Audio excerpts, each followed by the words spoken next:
to think of a famous basketball player right now, who would it be? Images of Steph Curry or LeBron James likely popped into your head.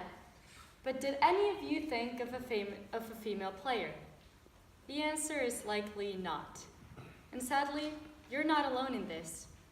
I too am guilty of having associated professional basketball with male players. But why is it that we do that? Why do we struggle to name a single female player, yet can name 10 male players at the drop of a hat? Let's talk inequality. Communication, defense, and offense. The three most essential assets for a good basketball player, as my coach likes to say. And today, I will use these fundamentals to address the gender inequality that has been sadly cultivated and spread in the sport of basketball. Let's start off with communication. Communication is a skill all basketball players must continuously use and improve on. It is an imperative part of the game since it is ever present. All sorts of communication go on in the game of basketball. Players communicate with their team, with their coach, and with themselves. And just like the players must communicate in order to play the game, society has been communicating with us female basketball players using the wage gap as their method. According to Forbes.com, Sylvia Fowles led the WNBA in field goal percentage, finished second in rebounds per game, and ranked fifth in points per game. Her team, the Minnesota Lynx, also finished with the best record in the WNBA. For all this, she was named league MVP and receives a salary of $210,000.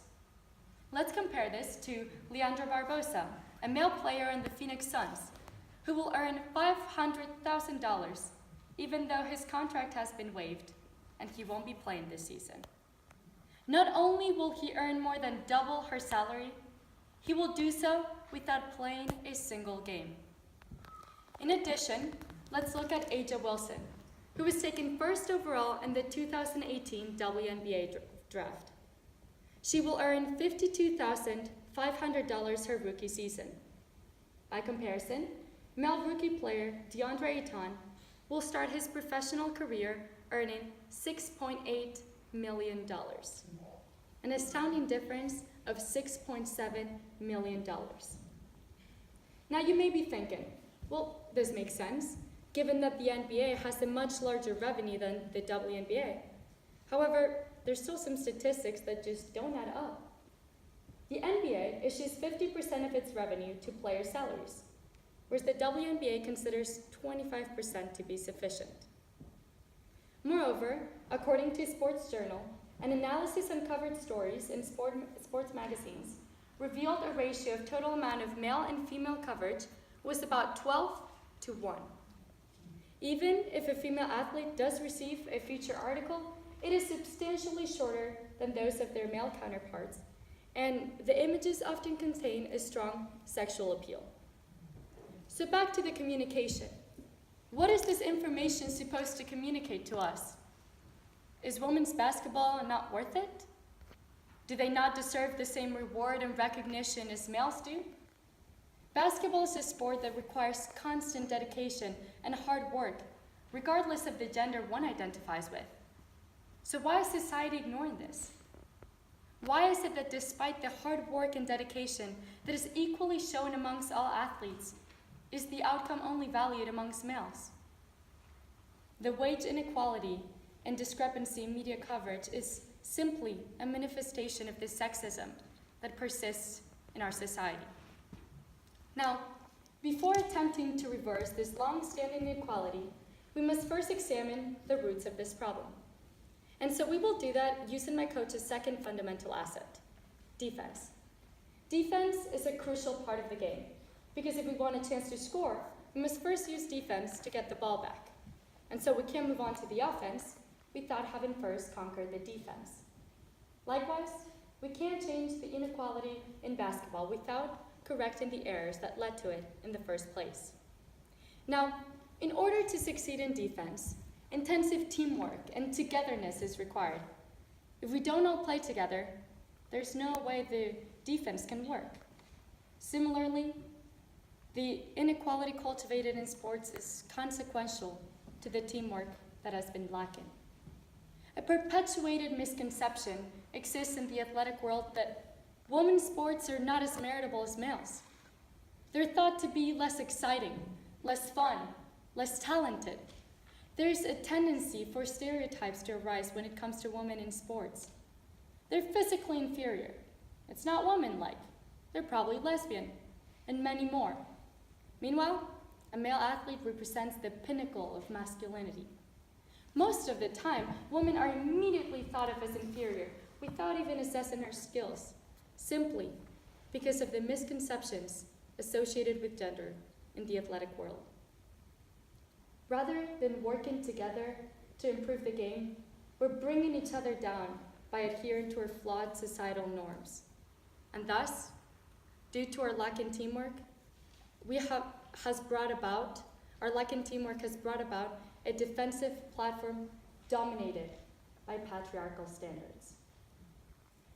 But the beauty of the game is that even if the defense doesn't work, we can turn it around with the offense. We get a second chance, and this is when we attack. A good offense focuses on the steps, not the final result. And thus, by focusing on improving the steps, the final result will inevitably improve as well. And so, if we as a society focus on the steps, we will come closer to the end result, where gender is irrelevant in basketball. Steps such as showing support and giving a chance to the women's teams, not just the guys' teams. Encouraging girls from a young age to follow their passions without the fear of rejection. Working to bring each other up rather than building walls and barriers that impede growth. Game and leaving the prejudice outside the court. Doable steps. Moreover, a good offense is one that steps out of their comfort zone in order to be better. They must make the uncomfortable play but still be confident and strong.